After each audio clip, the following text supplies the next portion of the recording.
Right. Back rinse into away the fun and games. Okay, so one thing that I saw interesting about these two drafts is that both of them kind of want to go for late game. That's what MP likes to do, as well as Siler, but they both won with more early game drafts. So like the results say that you should go for early game, but their tendency is to go for late game. So which one are they going to go for?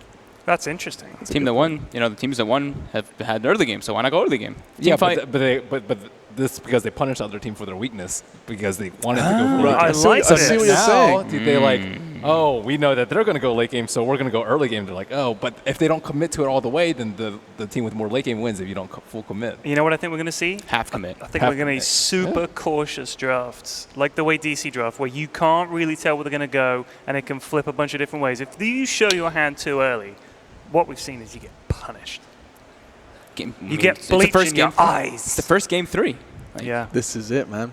It took us a long time to clarify. For everyone at home who's unfamiliar, the entirety of our first day was 2-0s, and DC Faceless also was 2-0. So coming into our 6th game of the playoffs, we do find that 3rd game. So SD's left. Luna, and Warlock are still in.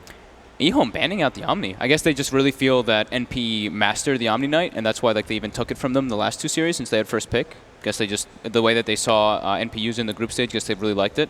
Okay. I think MP's debate now is, do we take Shadow Demon? Oh, no, they've gone for Warlock. So now it could be SD Luna. Boom, win game. More than likely. EHOME drafted it before in the group stages, too. I think Warlock's okay versus that. The Fatal Bonds versus the Illusions on the Luna is sometimes... But you have to be able to get to them is a big problem. Yeah. Naga Siren.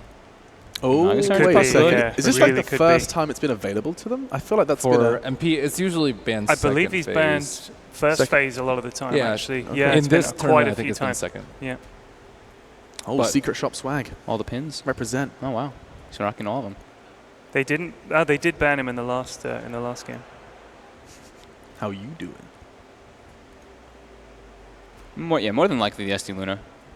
But what are the other possibilities? And Warlock, like you said, is pretty decent versus the Illusion spam with the Fatal Bonds being attached to the main carry, but... SD and Luna. What a surprise. Kept us hanging there. Oh, boos from the crowd. Boo. How dare you try to win. Boo. I like... With the Mirana again. I think the Sand King's actually pretty good versus the Mass Illusions. We've been talking about how you deal with the illusions. Before, teams like tried Lion. We saw Disruptor pick once versus SD Luna, and they were just all... They all just lost. So has they yet to be found the perfect kind of counter pick to this duo? Yeah, that's why it's still first pick. Still first pick. Timbersaw's a decent. Timbersaw is one of the best. Usually gets banned like 3rd, 4th if teams pick Shadow Demon Lunar first too, but Well, I mean, maybe Mirana's very, very nice and stable for them. Absolutely. SD Luna, of course, for anyone that has just joined us, has been the most successful combination of 2 heroes in both the group stage and here in the playoffs. In fact, SD on his own has had an incredible success rate, just conceding 1 of the games he's been played in. And thank goodness we've been blessed with this thrilling and exciting player in hero in Shadow Demon. It's great to see. NP actually bans out the Timbersaw themselves. You're not a fan? No, but if EHOME play with him and win, then I was right. So go SD. Believing in the SD Luna. Are they not going to ban out Naga, though? This would be the They first could. time. Yeah, they might not ban it out, though. Bye-bye Beast. EHOME take away the Beastmaster this time. I think the Naga is definitely a ban that should be on their minds. It's like 100%. It's super good with Warlock too, because if you're like in a crappy situation, you can just turn it around instantly. And SD Luna is like one of those like push lineups, so you'll be able to set up your fights if they are set up for that. You just obviously sleep and bring the rest of your team in. They actually have the arrow combo as well on top of it. Why did MP ban Timbersaw? Do they have the first pick coming out of the draft? Out of the thing? No, right? Let me see. Warlock was picked first. Warlock first pick, so. Warlock was picked first. Yeah, ban, yeah. That's why. EHOME's used a minute of their reserve time. What are they For this possibly ban. thinking about? Really? Maybe they're wondering if they can work versus the Naga, or maybe they're just taking a if look they at can push recent versus heroes. Naga? Maybe push versus the Naga. That's a good point. Yeah, they ban out the Juggernaut. Okay. It's available. It is available. Let's see. I'd be curious to see if MP can do it. I know it's like, Owie's favorite hero and everything. I mean, it just fits so well with their draft, and it's I mean, this is like we said, this is the last game of this. Yeah. Either one who loses this is out. Why not bank on your last game as a Naga game? Yeah, I think you'd think, let's pick our favorite hero. They like, probably for have sure. a prepared strat for it, though. I would assume if they take that long of a ban, it's like, okay, do we want to play versus Naga, or do we want to use our anti-Naga strat if they pick Naga? Right. I mean, surely, in the third game of a series of on single elimination, you don't give someone their favorite hero without something in mind. Yeah. You'd think not. That's been So, yeah, decided. That's clear. They banned the Timber, obviously, because EHOME does have the third pick out, so they don't want to be dealing versus another Timber game. They banned the Slardar too. I think a great point that Gods made when he was casting and analyzing the game was like that EHOME didn't have access into the backlines. Both these heroes kind of enables you to be able to do that. EHOME goes for Darkseer, safe standard pick, gives you mass team fight. That's what they were lacking it so much before. Now they're emphasizing it very highly in their priority list. Yeah, no Ogre, please. No Ogre. Yeah. Well, I mean, they still now they still could because Ogre Darkseer, but they could emphasize more on You want some follow-up with Darkseer? Like Some more Sinking again, I think would be pretty good. Yeah. Sinking Darkseer is always stable. Slardar, even as a support, is all right. Those banned though. Yeah, I just think Sand King's awesome. Just get him. he is. He's awesome. Do they play? They don't play Earth Spirit, do they? EHOME? Don't believe so. I have not seen it in their last. Not seen it in their last 10 games. Yeah, so they probably want to do a Darkseer like dual lane though. That's what more of the emphasis we've seen from majority of teams, just to pressure the safe lane. So far, I don't think we've seen the same hero picked by EHOME. Yeah, they really like to change it up a lot. Yeah, the only same hero we've seen twice from them was the Omni Knight. So lots of MSS's heroes, or lots of the offlaners are just out of the pool. So, okay, as I said, the Sand King gets picked up. That still could be, they did run in support last time. This kind of leaves their draft a bit more open-ended still, but more than likely that one will be the offlane this time since, Timbersaw is banned out, Slardar's banned, Batrider's banned, Beastmaster's banned. Like, this is all of MS's heroes except for, like, the Clockwork. So, more than likely the Sand King offlane this game, especially because Darkseer's taken by their team. And this gives NP even more team fight potential too. They have heavy magic burst on all their heroes, and like you mentioned, the approach to dealing with the SD Luna, the illusion spam, Sand King, since you can get obviously the Sand King just his ultimate is very good, and then if you ever get to that Aghanim Scepter with the Caustic, since you stun, you apply Caustic on everything that you hit. It's very good versus that type of situation. You think early pipe on Darkseer here would be pretty bloomin' good, wouldn't it? Like Versus what they have now, yeah. I definitely would like to see NP draft some more physical-oriented heroes. It's always Fen. I think it's There's always too. Yeah, Sven is a great wombo combo. DK. This looks like a VP draft, right? We got some DK, Shadow Demon, Luna, Darkseer. That's pretty much like cookie cutter. Yeah. I mean, it's a great tempo push lineup too, and it scales because everybody's been going the Armlet DK build, so you have late game potential with it. They started with the Omni Knight, then they wanted to try and play in the Knight, and now they've gone for the Dragon Knight. I wonder if they're still nice. going That to was go good. like Ogre on the end there just to buff up the DK and the Luna a bit. I would like just Coddle for steady NP. Eddie. Right? Yeah, well, I was thinking for EHOME. But Wasn't Cottle the last ban of the line in the last draft? Like you were expecting to see it pop up, and then we lost it. Does give them a lot more. It's a lot of magical damage, but it's great versus the illusion spam. It's obnoxious as hell for Darkseer in laning phase. I'm down with that. Yeah, blinding light is also something that people can kind of overlook versus illusions. You just blinding light the illusions. It's so annoying. It's That's extremely good. potent. I like that. And none of them like are going to build MKB. Exactly. At least not until super, super late, perhaps. You never really want to build MKB just for blinding light. Yeah. It's such a waste of gold. But you have to. It's like 80% miss. It's that influential. 80% miss, I believe. Feels like 100%, honestly. Yeah. Yeah. So they go for their Naga. Now that even the Coddle looks even better. I'm assuming EHOME's going to ban it out, but Yeah. So there it is. They must have been prepared. They were expecting to see this Siren pop up, right? You'd think so. They have a push. you hope so. They're like most well known for this Naga Murana. It's been highly anticipated by EHOME. The crowd cheered for it. Oh, That's I'm rarity dying. for Naga. that's rare. Siren. Yeah. Usually you hear the boos, but You know that it's like people like MP, right? Mm-hmm. And people like AUI, or AUI, I should say. So it's like you get to see a guy you like on a hero he loves in a decided match of single elim, I'm kind of surprised EHOME let him have it, honestly. They banned the Undying on EHOME too, so not expecting, not thinking it's a coddle. I still really like the coddle for NP's draft. I think it fits like everything that they kind of need to. They can even fight as 4 and bring the Naga in when it's necessary, and always accelerate his farm with Chakra.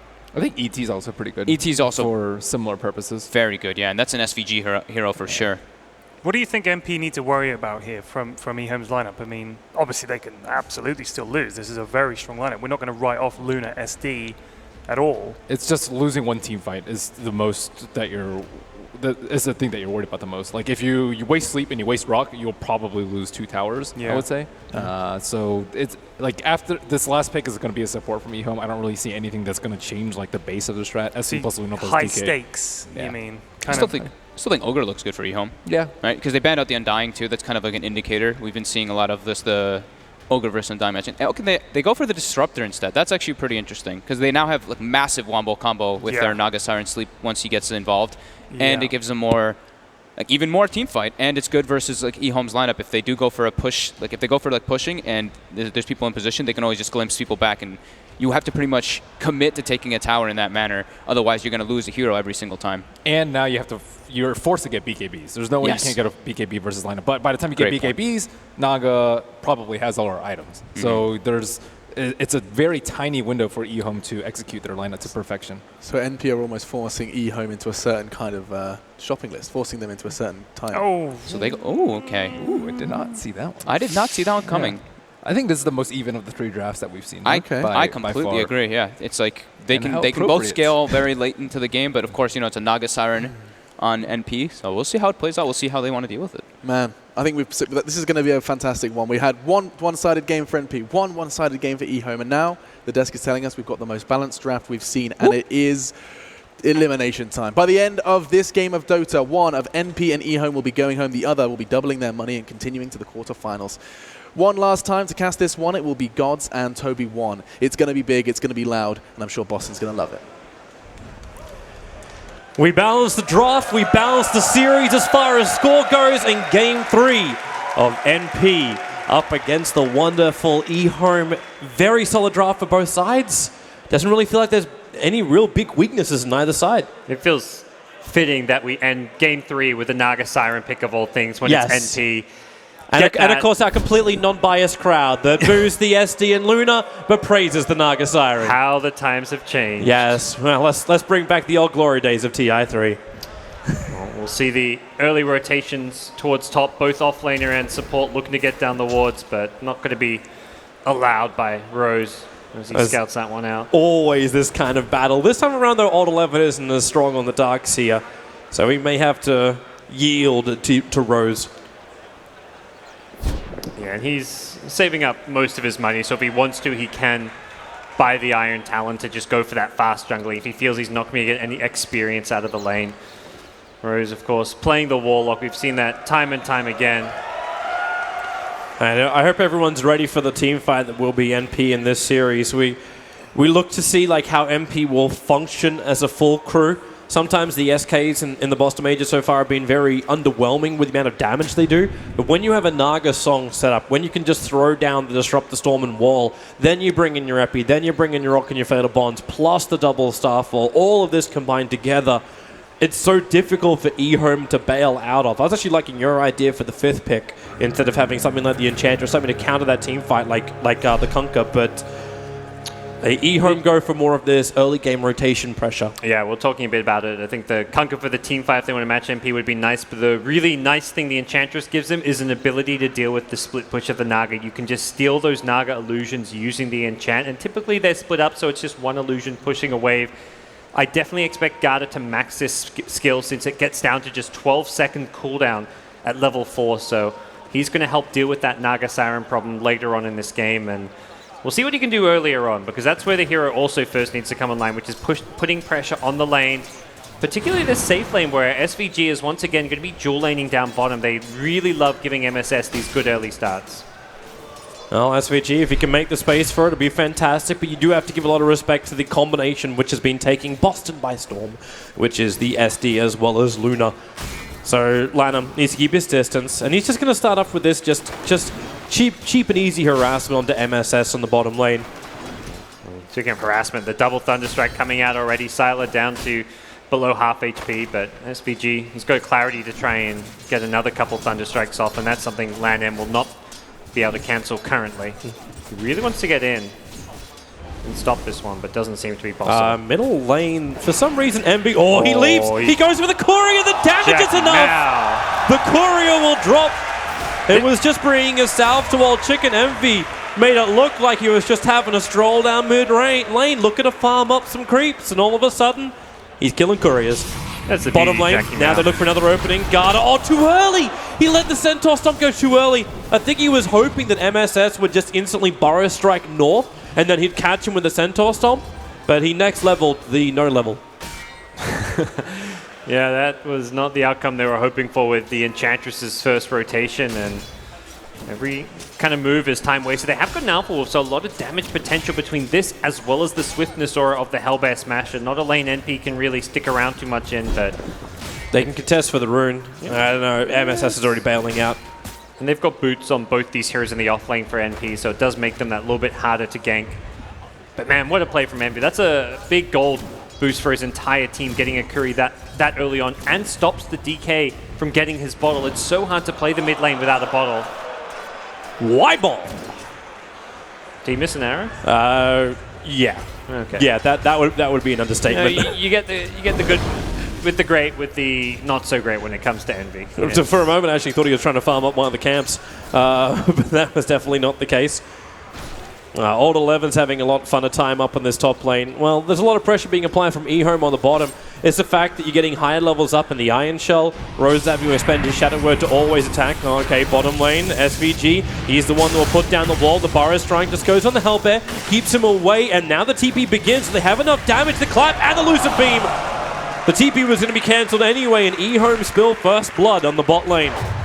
And now the rotation pays off this time around. Couldn't get away from that one, and EHOME doing everything to secure this bottom lane. It really feels like they've changed things up and made the priority this game to have a strong laning stage. The Darkseer in a 1v2 matchup, that's an ideal setting for him. The 3v2 at bottom lane, they're applying pressure, using the Enchantress early, and the mid lane is a good matchup for DK. It's a favorable matchup.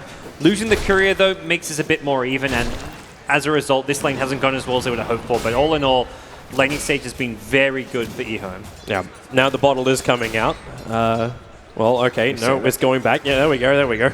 And Enchantress wanted her boots and smoke, perhaps looking for a rotation. Could go for the mid lane if she finds the right creeps.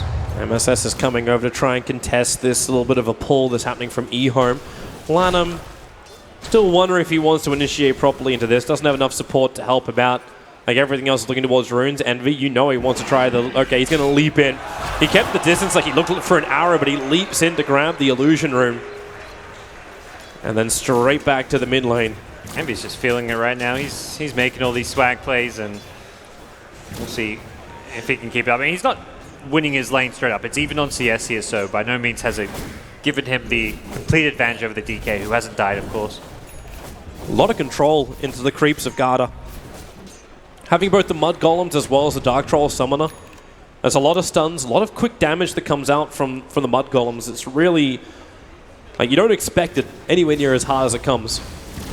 Yeah, and that's where NP, I think, respecting the aggressive potential of this EHOME defensive lane, are actually going to smoke up both Sankey and Disruptor and look to channel in on this mid lane, give Envy a bigger edge here if possible. This is when the rune steal actually pays dividends, because Old Chicken sitting at half of his life would be full if he had it before.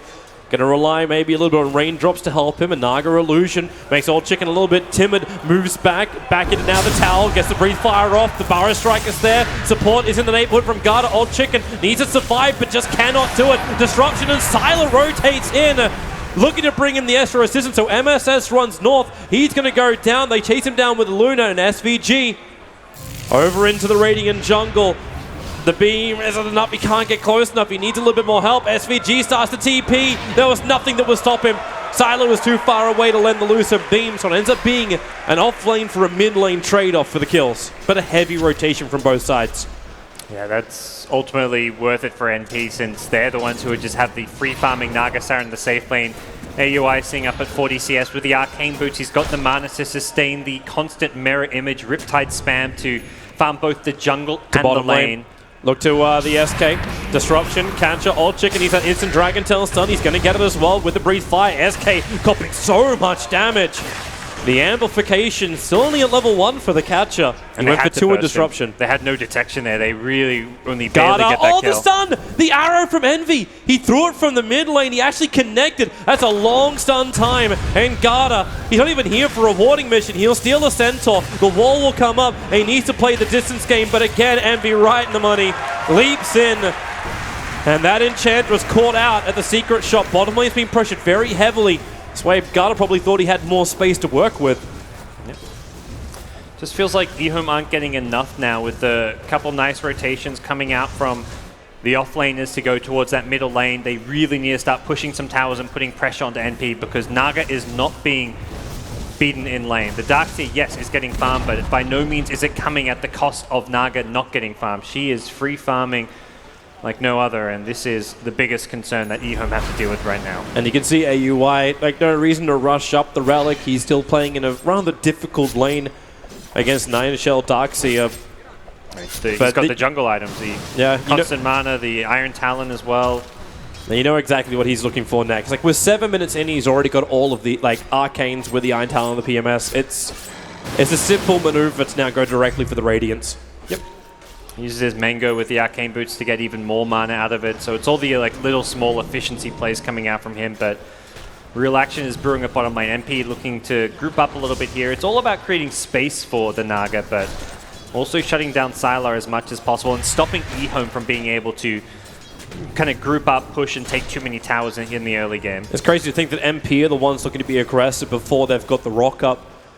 Enchantress normally wins in these type of battles just because of the amount of support she can bring into the lane.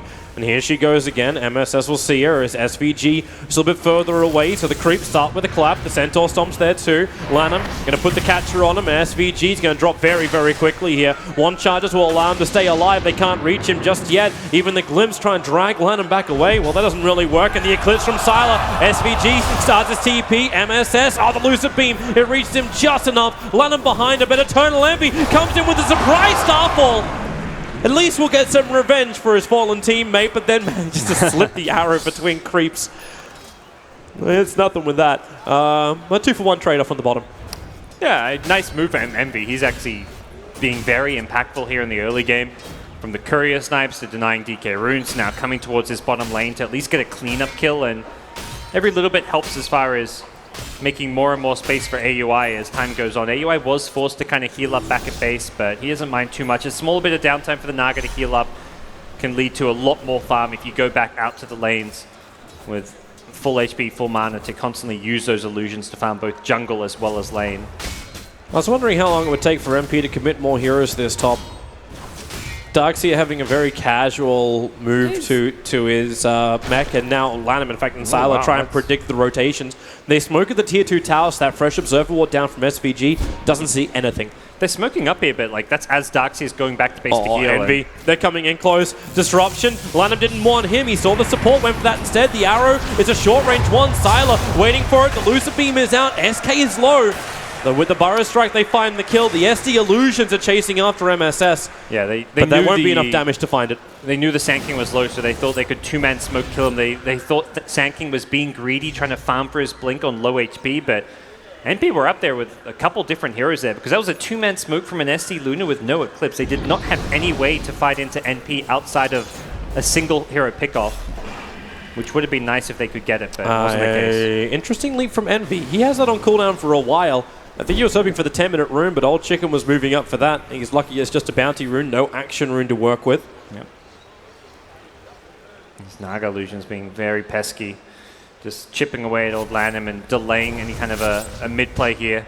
It's still just going to feel very odd. Like, hey, Naga's getting really big, but then you've got SD, then you got Enchantress to actually work for EHOME. So it's like, well, now you've technically got...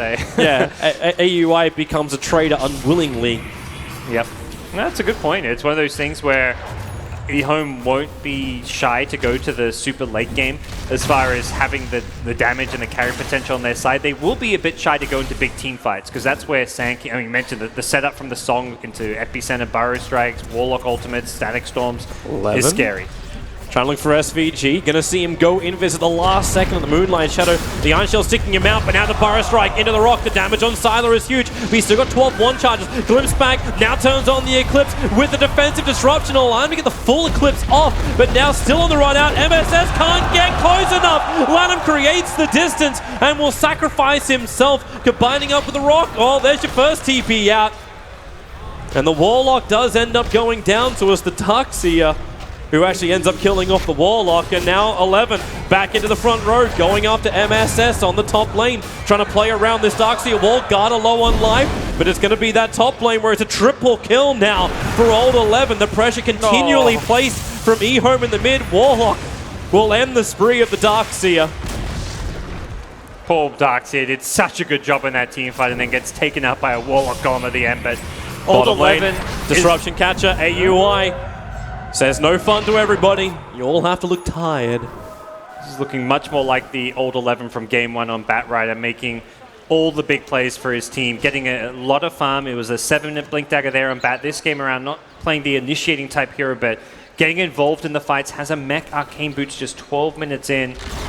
They missed the Tau Deny at bottom. Lanham kind of vacated that bottom lane as a creep wave swooped in to get the last hit, so MP get a bit more cash out of that one, but as it stands, I think EHOME still have to be concerned. The Naga is getting closer and closer to that relic, #1 on the net worth chart. And this split push threat is going to become very, very real as time goes on. Yeah, I think you said it perfectly a couple of minutes ago, though. Like EHOME as well as MP, they're both happy to take this into the late game. Both teams have so many perks going into the late game. EHOME obviously can turn stuff around. Oh, top lane. Old 11 thought he had an opening charged in. Now SVG puts him in a storm. Does he have enough life? The mech charge is still available for the Darkseer. No surge, just going to back him. Looking for some interruption to slow down the MP attack. Yeah, I'm curious to see if either team feels like, oh, we got to end this fast, or if we're going to see that fallback and pick up some Midases. Like here's like Darkseer Enchantress could theoretically say, all right, let's just go super late game and try beat the Naga, get some Midases. Same thing for NP on heroes like Warlock, Disruptor.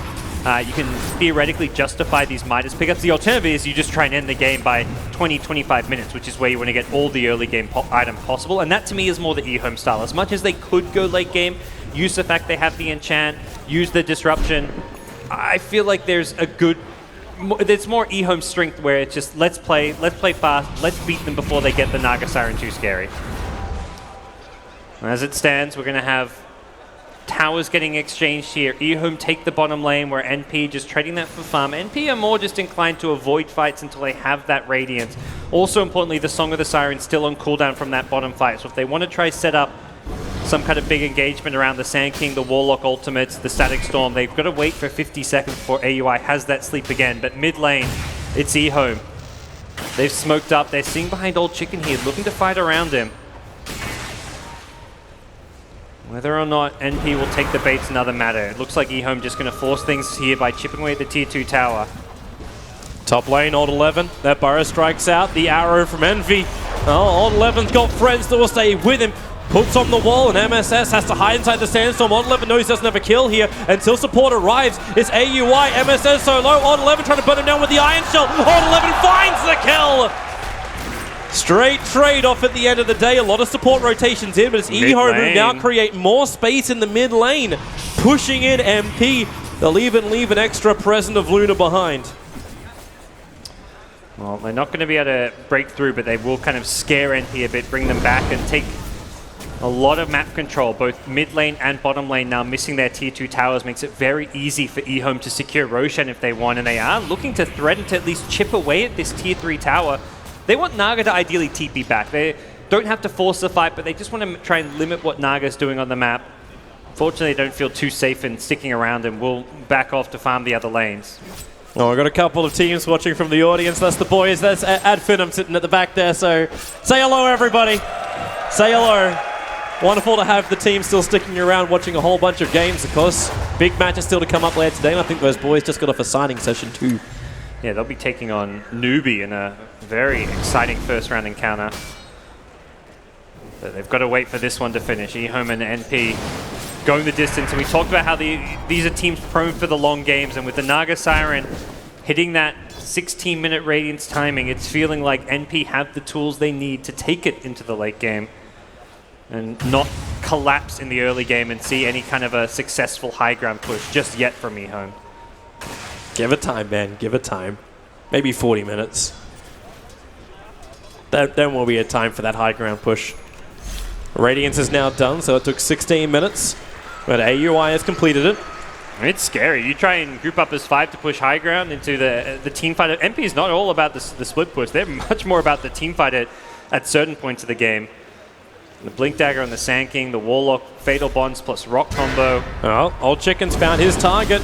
With that extra little bit of speed, they catch up to AUI. Song of the Siren. This is going to allow MP to set up. Rose has the ulti. He wants to throw it. Here comes the arrow. It hits the DK. Rock committed, plus the storm, plus the epicenter. Overkill is not in MP's vocabulary. They are just sending a message to EHOME for the next fights. Just remember what we can do. That is everything we can do. I guess the scary thing is if EHOME now push forward while those spells are on cooldown, but take another look here. They just did not have the damage. Very overzealous attempt on a kill on a Naga Siren with just those 2 heroes. If they had like a 3rd hero with some good damage output, like a Lunar Eclipse, yeah, it's a possible kill, but without that 3rd hero, they weren't even close to killing AUI. And they get punished, but again, this is the cooldown period now where NP have to be very careful. 70 seconds without the Moonlight Shadow or Epicenter. 70 seconds without the Song. They are missing these ultimates, and if EHOME can get these lanes pushed out fast, they could theoretically threaten to go for an objective like Roshan. But Naga Illusion's just so effective at keeping everything pushed out that it doesn't even look like EHOME are going to get an opportunity to do that. Nope, they have to wait. They have to wait for the right time. NP, again, they go on this hunt with the Aghanim Scepter on Envy. You do have that big burst, but okay, EHOME, they're still going to do it. They're underneath MP, no big ultimates. They are going in. Get there just in time. I mean, the 80 seconds on the Warlock one is the big Wait for it. Here it comes. Arrow flies, hit Sylar. Full 5 seconds. They waited out. The Naga Illusions hovering around. And now SD says, well, thank you very much. I'll take one of those to myself as a souvenir home. MSS considering the Burrow Strike fall, but they all get fatally bonded. They have to bail out. Envy! In for the jump! Triple kill! He's done the work! Even the arrow to Old Chicken. It was all set up by the fatal bonds. And EHOME, together they are tethered with a glimpse back into him! They go again! SK will find the kill! EHOME get team wiped! And that is the epitome of a disaster! Whew. Okay. Holy shit, that was something. Respect Envy. the combo! Respect the combo! I wore my little Miranda pin today. I'm feeling like I've done my part, giving my energy to Envy. That was such a good time for him to come in. See that again. Slow it up. Fatal bonds. One hit. And look at the damage. You spread it out. There's a reason why Warlock Fatal Bonds is so... MSN's like, yeah, that's a fight. We'll take that. That's another day at the office. Let me just find my Dota 2 tie. Oh, God, he wasn't even impressed by that one. Just Envy things. We expect that from him.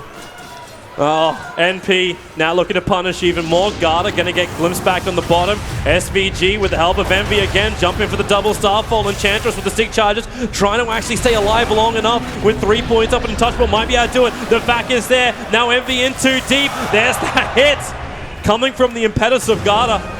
11 not sure if he really wants to stick around for anything more of this, and yeah, he doesn't. Oh, they've got a AUI Warlock Song of the ultimate. Siren up with that Warlock. The rock can drop. The arrow will connect again. They go for the combo, and the star falls through their work. NP racking up more kills on the board. They'll take the tier 2 tower.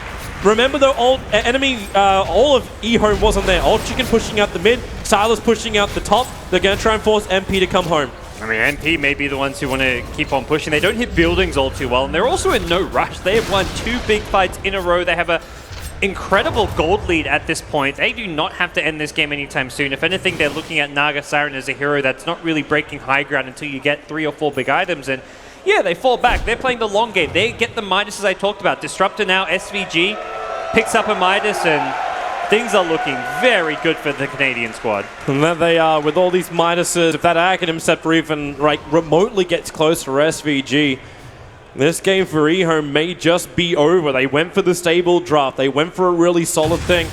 Now they'll have to show a lot of patience Play defensive. Don't lose out too much. Turn the Naga's power against herself. Don't get caught out by this combination that NP loves to throw. It's really their only option. It's kind of funny how EHOME are going to be the ones playing more the avoid fights and split push, yet the Naga is on the other team. It's going to be Darkseer trying to push out lanes, Luna same thing, avoiding those 5v5 fights. They just cannot go into that sleep. I mean, every single hero combos with the Naga setup. You've got arrows from Mirana as well as the AoE damage. You've got the Sand King Burrow Strike Epicenter, the Warlock ultimate with Fatal Bond, Disruptor Static Storm. 5 heroes that can create these beautiful team fights for NP. And all they need is like 2 or 3 ultimates to land. The 4th or the 5th is just like icing on the cake at this point. And look at how now they try and approach the initiation. The Iron Shell Old Chicken looking for somebody in the neighborhood. But thanks to that Dire Observer, they knew it was there. The Radiant Sentry was down when the DK walked over the Dire Obs. He wasn't visible, but he was able to see the supports. And that's what makes it work. So Old Chicken, Shadowblade wants to do something. It's Rose. Oh, this is dangerous. The smoke from NP, though, is going to run right into him. Old Chicken, Invis, run. There's no detection. It's just sentries on the Warlock, which isn't really the ideal hero to have in the front. So if your smoke pops, you're not going to have those sentries right away. EHOME's leaving. Yeah, NP can kind of force this bot lane if they want. They have so many options available to them. They can sit back, farm the map. They can try and force a high ground push because that's going to lead to a 5v5 team fight, which plays into the strength of their draft. So very difficult for EHOME right now, who just can't really move out on the map too effectively. Old Chicken, as well as Guard, are the ones tasked with defending the bottom lane, even though they know they can be initiated on any time, just like this. The Featherbond's going to get to the creep wave. Old Chicken goes inside Invis. They drop down the rock. Where's that vision? The arrow! Envy connects! He found Guard on the back lines. The double Starfall will do the work. EHOME down 2. Buyback is available on the Enchantress, but not the big man, not the DK. Silas pressure on this top lane. MP are happy with this. They'll trade a tier 2 for a tier 3. And now they forced off, sliding the SD into the kill. Style points from MSS. That is some sick play from him. And do you sack the racks? Is that actually what you have to do now? Oh no, the Darkseer is too close! They jump in again!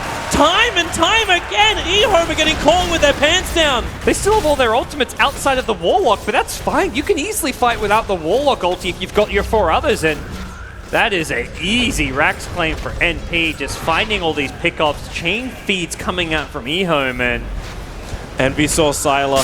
He saw him up inside the jungle. Might be trying to find it if he can just get that nice little fishing arrow. The vision, there is no observer wards on the river, so yeah, Envy will bail out, and so will the bottom lane after MP took the entire Rax. This really sets them up for success. I mean, EHOME they're so far behind on farm at this point. Only the Luna has farm and level. She's about to complete a BKB, but that's not an item that's going to win you the game. It may help you do well in one team fight. Epicenter, they found the opening. DK, again, no buyback. Old Chicken walked out. They're going to glimpse it. Garda, his snare is there. The TP out. Zero. Yep, he's got the time, but he's fatally bonded up. The heal back at Fountain is enough, and the sprites have finally returned to Garda. Yeah, it's brutal. The toughest thing right now is like some of the levels on EHOME. DK's level 11. Meanwhile, Warlock level 13. The supports on MP with these Midas pickups have more farm, more levels, and are having a bigger impact than core heroes on EHOME. Outside of the Luna, EHOME heroes are all behind where they're meant to be. They're missing their benchmarks. I think Sylar's actually legitimately totally dead. Yep. Stormed up. Quick rotation. MP knew exactly what they want. They smoked the second after the fight. Oh, and again, EHOME are down a core with no buyback. His BKB's on the courier. He didn't pick it up. He didn't have it there. And at least MP don't know this, so they may not force the issue. Yeah, I mean, again, they don't need to force the issue. This is one of those games where even if they, let's say, theoretically could have taken Raxed because there's no buyback for one, NP don't know that. They're afraid of a Luna buyback with a DK initiation, catching them by surprise and winning a team fight. For NP, it's like, we're so far ahead, let's take another Roche, let's take these last outer towers, let's get some more wards down, let's buy a gem. There's so many other lower risk plays that NP can make, which also ensure they win this game, that there's no need for them to rush into taking a second lane of Rax. One Rax advantage at 25 minutes is a huge, huge win when you have a Naga Siren. You're not meant to be upper lane of Rax this early on. Arrow flies, 5 seconds on Old Chicken. NP wants to capitalize. Defensive disruptions there, however, from Old Lanham. Making this initiation difficult. Luna's back up with her BKB. But NP have every ability that they want up. Every single ultimate in 9 seconds. That's the Disruptor Storm. That's the only thing they are waiting on. And once they get the Ags on Disruptor, which is very close, that's where you have the sleep into Static Storm, preventing a Luna BKB. That BKB 4,000 gold investment will be rendered useless. Top lane, Burrow strikes there, Sylar the arrow. As it's still a 10-second BKB that has to be committed for this. Almost as good as a kill. Not quite, but very close to it. It's the greatest thing for NP. They're going in bot lane. Want to fight. They want to slip in because without that BKB from the Luna, she can't withstand the NP engagement. They see him with the sentry wards though. They know what's going on. Well, Observer ward to be placed down. Quick D ward of a D ward of a D ward. And MP with no vision inside the base, they're being a little bit more cautious about this. And you got to remember, every time they send in one of these Naga illusions, it gets sent back at double the strength. So maybe they just go for what just came up. Roshan has just respawned. Wow, that was the fastest possible Roche respawn. I was looking at the timer like, okay, let's see how long till Roche. And it just instantly respawned. And we'll see how fast they actually scout this one out. They're also going to wait. I mean, for MP, again, there's some really game-changing item pickups coming their way. The Aghanim Scepter on Disruptor being the biggest one. Guardian Greaves already complete on Warlock, so he's got that big item. I mean, Naga is not even that farmed yet. I mean, she's well on top of the net worth, but this is 27 minutes in. You're looking at Naga 6-slotted by 35 to 40 minutes if you just give AUI a bit more time. So they're going to just wait things out. Rose will scout the Roche pit, which will give them the intel they need that Roche has in fact respawned. And their lineup isn't the best physical damage for killing Roche, but when you've got the lanes pushed out as they have, they can sure as hell take Roche, even if it is a little slow. Yeah, they got all the time in the world. Easy regeneration when you've got a Warlock standing behind you. The question is, can EHOME do anything about it? The lanes are pushed out just far enough they can go, but when Sylar cops a 5-second arrow from Envy, and Envy continues to starfall down the top lane, maybe not the easiest way to get in. Yeah, Envy just shows on the map that he's not afraid of anyone. The catch on EHOME is limited to the Dragon Knight Shadowblade initiation, which could catch Envy, to be realistic, but he knows that his role right now is to keep these lanes pushed out and make sure that Roche goes down without a hitch. It's about a minute and a half they're going to take to kill Roshan. That's it's very long time. I mean, Naga is not a hero that kills Roche fast. No. Neither is the Ags Mirana, but hey, you get it. All right, and they're actually making sure SVG gets the last hit, so he gets just enough money when he uses his Midas to actually have the Aghanim Scepter. So he's like, I guess I'll take it. Oh, yeah, he'll pick it up, but SVG's got his Ags. Yeah. Like, this is the critical item right now on the Disruptor. They're going to walk up, Song, Static Storm, Dead Luna. Yep. Luna will have buyback at least, so it means she can buy back and still have the BKB. But that's where NP can then reset. They can then wait for the cooldown of Song. It's a level 2 Song, so it's still 90-second cooldown. They're going to amplify it with the Veil of Discord from Envy. That sounds like overkill, but sure, why the hell not? Overkill is MP's middle name. You got to kill it with a very flashy sequence of sword slashes. I mean, there's no other items that's the thing. Like I say, overkill. Like, what items do you really need? Why not just get more damage? You don't need survivability. You've got a BKB already. You've got 1800 HP. NP's doing everything right, and even AUI is rapidly approaching a butterfly. That's where this is the dream Naga. You were saying like you didn't say the words ticking time bomb, but it felt like that with AUI's farm he was getting on the top lane. And there was nothing which EHOME was really doing about it. Like, the man who was getting farm in return was Old 11 on the Darkseer, who's stuck shy of level 12 with only Greaves really to his name. There's no Blink Dagger. If Old 11 had that, then maybe you would look for some kind of initiation, but there's no AoE stun either to follow up and synergize with the Darkseer. There was no Sven pickup. It's this Luna instead. And she's out of position. She's there holding the bottom lane out while the rest of MP prepare to attack the top. I have to find some way to initiate, but it's so hard. It's like a losing battle when you think of the team fight that NP have, and EHOME are so limited in their options. They don't have a BKB on the Dragon Knight, which makes him incredibly squishy to the magic damage AoE combos coming out from NP. It's only Luna on the front lines, who also doesn't have level 16 Where yet. are you going, DK? He knows he's got vision. Thanks to the Observer Ward. Okay, he's just coming out just to kill the Dire Observer Ward. Sure. That was sitting on the hillside. But NP, at least Shadow Blaze down. That item's been effective for a DK.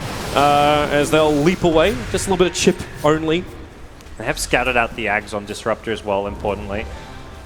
But whether or not the knowing is not everything here. That's one of those things where you may know what your opponent's about to do, but can you stop it from happening? Because you've got to find some way to defend these buildings. It's going to be that slow, painful Naga Siren death. Even, Mirana just poking away at this building, one right click at a time, chipping away. And what do you want to do? Initiate on base. Envy, use Half-Life? Like, he wants that to happen. He has the Aegis. He's got all kinds of backup too with the Warlock Rock as well as the Song. And this is when SD actually has to start copying Sylar time and time again just to send them down a bottom lane to keep that push going out. Or doing what he's doing now, which is taking the Naga Illusions. Moonlight Shadow. Okay, here they come. They're still having a little bit of trouble. The Naga Illusions are there. Envy is going to have his Aghanims go, and AUI preps up the fight with a Song of the Siren. You've got the Luna as well as the DK sending run top of each other. The Storm, no, the positioning, the timing was wrong. Epicenter will come down. Now Luna has to fight and fight hard. Eternal Envy losing life too quickly with the Impetus work. Disruptor is down, and EHOME are able to mount a defense. The coordination just a little bit off there from Disruptor. Yeah, they didn't hit the arrow. He was expecting the arrow to land on the Luna, I guess, but they slightly mistimed it with the sleep and the arrow. The arrow went through Luna's body, and then the sleep got turned off as the Luna did not get stunned up by the arrow. The Static Storm also was not with a kinetic field, so Luna wasn't trapped at all.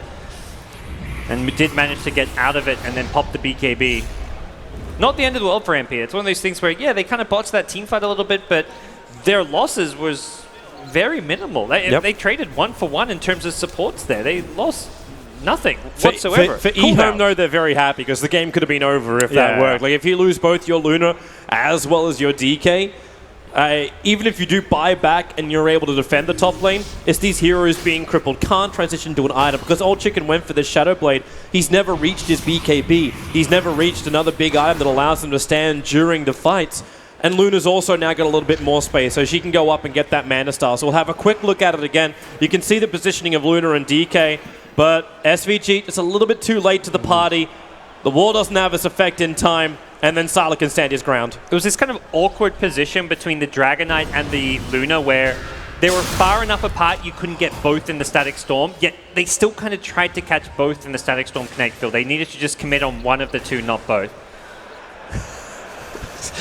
We need subtitles for this. There was also something that happened while we're actually in our replay. The courier from EHOME brought up the Mana Style, and it got picked off. So SVG was able to catch out the EHOME courier as it was going back to the EHOME base that has the Manta on it for 2.5 minutes. Sylar does not have this option. Yeah, it's going to get even tougher.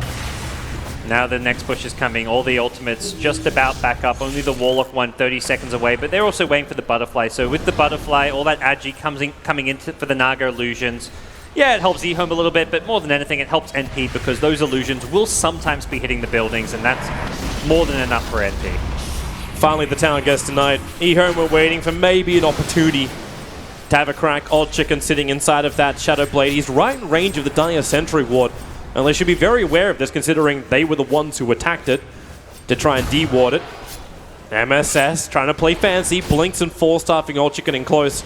No one's really close enough to go straight in for initiation. They do see Old 11 sitting. Actually, do they get a glimpse of him? Song of the Siren comes again. Oh, there's three together. Enchantress, Luna, and SD. This time they're the combo. The rock will drop. The epicenter is there. And EHOME are wiped from the face of the earth. But don't worry, they will come back again. Maybe stronger than ever. There's your buybacks, and now actually even glimpsing the DK all the way back to Fountain. They jump in once again. Sylar and Garda down low. Old Chicken to the front lines. He'll stun up. The Eclipse goes to work, but Luna's already down. That's a die back for her. They'll get another one. This is the game. They've lost the DK. NP will do it. They bring down EHOME 2-1 and advance themselves forward in the Boston Major.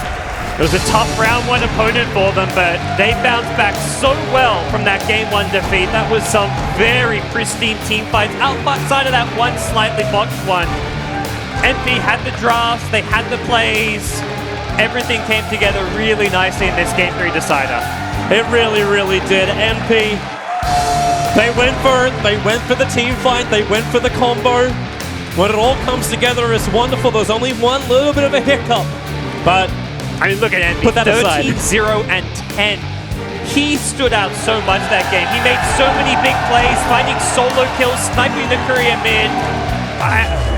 So much respect for his plays coming out on the Mirana. Especially also the Warlock pick, the support that was behind him. That big fight, you're not going to forget it, outside the front of Roshan when the Fatal Bonds connected and the Starfall fell. That was when EHOME started just losing control of everything. It all went downhill from there for EHOME. It'd be pretty hard to put together a better 5-man teamfight lineup than this. I'm thinking, like, which hero do you even take out and bring in someone who teamfights better? This is like the dream teamfight lineup. It really is. The dream team, the dream panel. What did you think, boys? 2-1. He's too kind, isn't he? Yes, indeed. And what a climax. We framed it like everyone got their first game and then we were going to have a big crescendo, and we got it.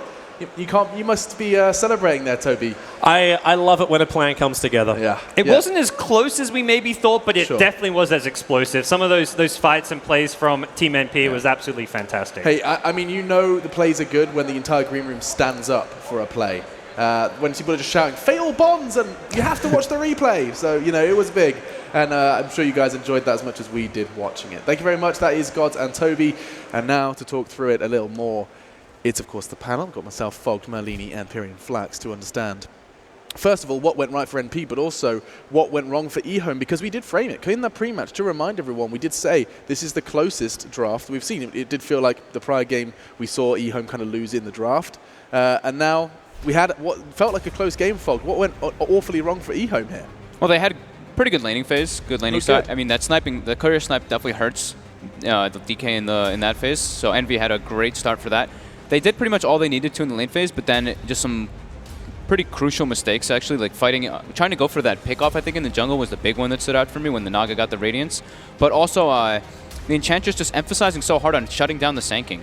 I thought maybe like making moves to just like go to the Naga could help. I know I could understand the idea of like making sure the Sanking doesn't get much, but the core essence of the draft for NP was the Naga Siren. Yeah, I was talking to Ben actually in the green room. We were saying, why aren't they going after Aria? Like, I kind of envisaged the Enchantress pick was about that, going into the enemy jungle, disrupting the Naga Siren. You know she's going to be there. But yeah, they've really focused on MSS, shut down the MSS, I guess they thought, and will win. But Aoi had so much farm early on. He was leading the way and just became a massive problem. But who do you think turned the game around for these lads? It was Envy. Yes. It was Envy, boys. This guy had a fantastic game. You know that's the thing. You know sometimes Envy's going to do it. He's just going to turn up and deliver. This is when you could see NPs. They were going to win right after this. They lost 2 big cores at this fight. And this was shortly after the Naga Radiance. So normally you have this maybe was the ridiculousness. Yeah, here you go. This was zap. This was all kind of happened because of the last fight. They were like, okay, we can probably take Roche because there's no song up, and then they get Fatal Bonds and just massacred by the Starstorm. But they were just way too farmed, and their window to push was just almost non-existent in this game, I want to say. Normally you have a pretty good window to seed before Naga gets too big, but as you mentioned, the Enchantress pick, we didn't really feel like it brought EHOME's draft together that well. Like there's some minor benefits to her abilities versus like the Naga perhaps, but overall, yeah, the game plan was centered around the Naga. A lot of teams first ban Naga versus the NP because they do run it as a support, and EHOME, that was a folly in their draft. I mean, when we are sitting there reflecting upon the scores and the doors, and you see that both Mirana and Naga Siren did not concede a single death in that series, you can't help but feel that EHOME were not applying the pressure where they needed to. And just so many sleep combos. Like, how many times did heroes die? And then now that they finally have they have BKBs, they can actually maybe do something in the fight. But it's just super easy. Look at this 3-man static storm kinetic field on heroes. Drop the rock, there's the epicenter, and everyone just dies. It's just great combos. Really, really good plays. Yeah. MP's draft really made a lot of sense. Compare that to the game that they lost, where it kind of didn't. I feel like if they can get that working, I mean, I don't understand. Still don't understand why did EHOME let them take Naga Siren? It felt like such a good pick for them. Right. I just don't fully understand it. I'm really loving like the Mirana pick into Luna. Not even just talking about the Warlock, but Mirana into Luna, because we've been seeing these Lunas they go for this BKB so late, which of course you want to, because if you get it too early, it can be massively detrimental to you. So picking this Mirana, it just gives you so much burst potential, and it's just like, okay, this Luna's at half HP. If he pops BKB, he's at half HP already. I just love that type of approach toward it. Yeah, even in that big Roshan fight, he was the one. Envy's the one that arrowed the Luna to get her to half so that she died. Like he just made so many things happen for him. Yeah, he had a great game. Yeah, Aoi was a very influential part as well. We saw so much stuff with him on that Naga Siren. We're actually going to see him with Slacks right now on stage. Get to hear from the man himself. We've got to play his favorite hero to win the Battle of Survival here in Boston.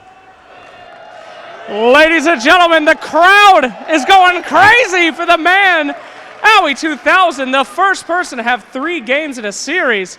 How did you do it, man? How did you guys survive? I don't think we've ever won 2-0 before because we always throw a game. So it was just like, if we're going to win, it's going to be 2-1. Absolutely. So this is not your first time going up against EHOME. You guys beat them at the Canada LAN, you beat them at the Summit, and you beat them here. I mean, what do you think about the team? And were you surprised they took a game off you? I guess not, huh? I'm not really surprised they took a game off us. Like, they're a pretty good team. They always win versus a lot of our teams, but I think we have their number because something we do is good against them, I guess, or they get like, after you lose 2 lands to someone in a row, sometimes like you have a mental disadvantage, like when we lose to Wing 06. So, like, you just like, you go into this next series, you're like, oh man, these guys have already beat us, and your strats sort of go away, and you don't play to your full potential.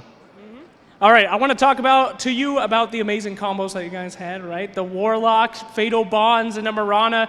You weren't even part of that. So what does that feel like to be the farming carry, see everybody die, and just be like, There's nothing greater as a carry player to see your team be like, it's okay, man, just go farm. We got this game. I'm just like chilling, you know? Some good shit. yeah, good stuff, good stuff. Woo! All right. Now, I've asked you this before, but I want people to know the true darkness of Owie 2000. Most people, they assume that Naga Sirens players, they hate it, they are bored. Tell me what it's like for you to play Naga. It's like, what do you call it, like a scale. Like, as the enemy's misery goes up, so does my happiness. So when I play Naga Siren, it's like, it's up there. My happiness is going up, man. And that's at the cost of your teammates too, as well. I don't know, because like sometimes they can feed off their misery too, right? Because like my teammates aren't as miserable as them.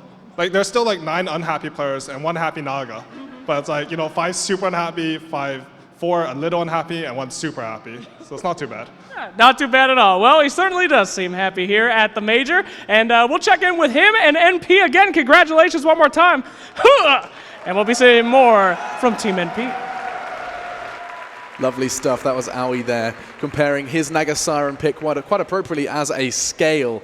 And it is indeed a comparison that we have seen time and time again on the panel, suggesting that it is not necessarily the most popular of choices for the draft. I completely sympathize with what he said. I was like, I love playing Naga. It's just such a good feeling making everyone else miserable in the game. Because you're in full control as a carry. Normally you're not in that full control, but as Naga Siren you just feel like omnipotent in the I wish we could show great. Ted's face. It's great. Now. I like it, Ted. Disgusting. I like it, Ted. Disgusting. Disgusting. It's a I would team say the same game. thing. It's a team game, and here you are playing as, I'm playing Einstein, I win the game, you guys can just run around. I mean, I'm glad. You're just sour that Elon lost. I'm glad. No, I'm not. MP played well. I don't want to take anything away from them. I'm glad that the rest of the team got to do some awesome stuff, so at least they had fun. I've had it before plenty of times, but the rest of the team, you can't do anything. You just wait for Naga Siren to win the game for you. So at least they got to go and do some awesome But they used a Mirana, slip Fatal setup. Bonds.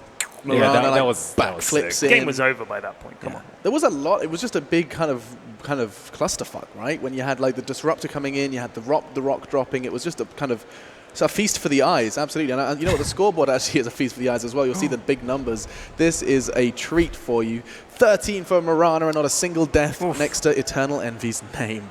That's a big one. And 20 assists alongside the... Oh, I've lost myself in my ears. Can you hear me? I can't hear Alex. You can't But hear yeah, me. Did I knock fantastic. something? There you go. Try plugging him in. Hello? Speak. Did we lose it? And we've lost Alex. We've lost Alex. Well, anyway. Who cares? We don't need him. Fantastic. That's it. That's the kind of performance you need if Envy's going to turn up.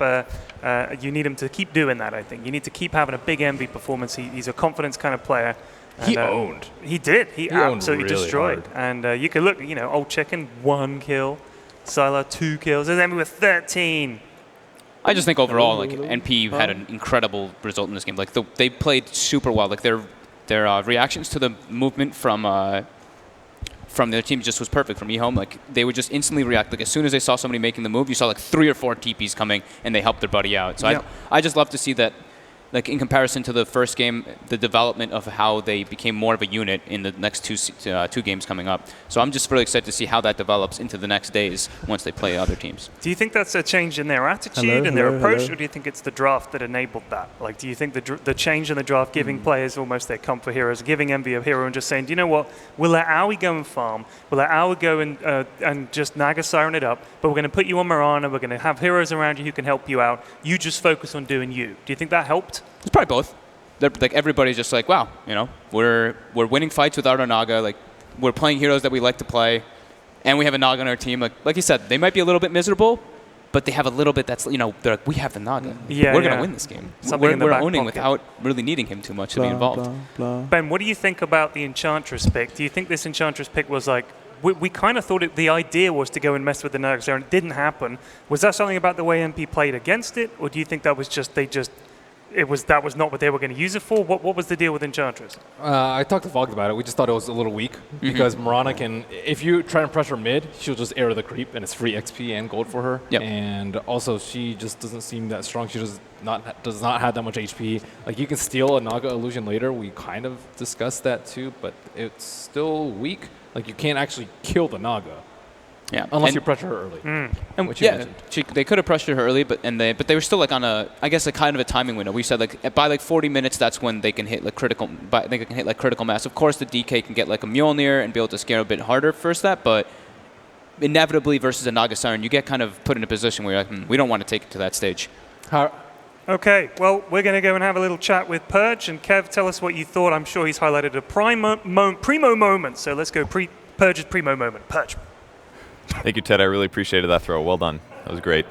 I want to talk about the draft a little bit. Obviously, the big moment was, or the big thing to look at was Naga Siren. Can EHOME actually stop them from getting out of control?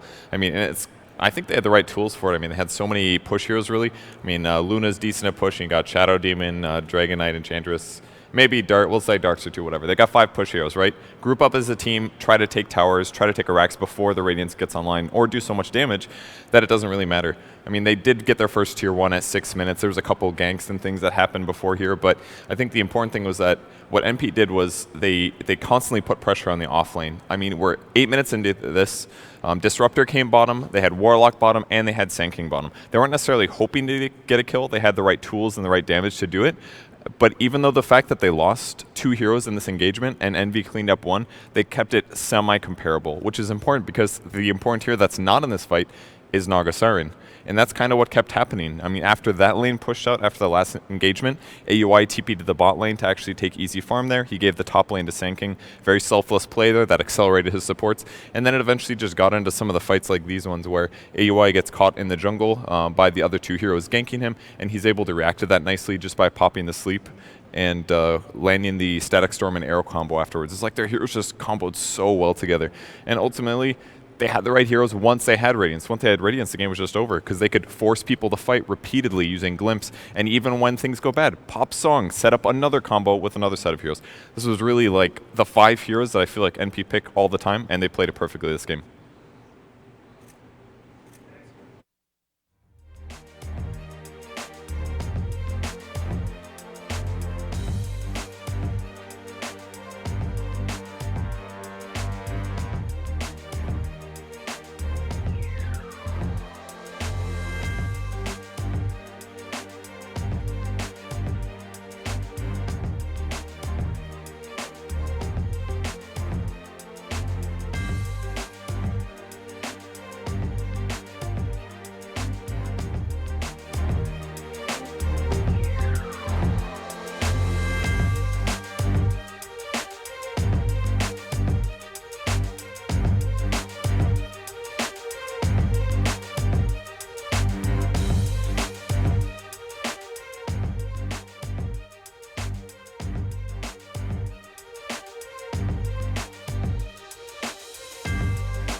Hey guys, I'm here with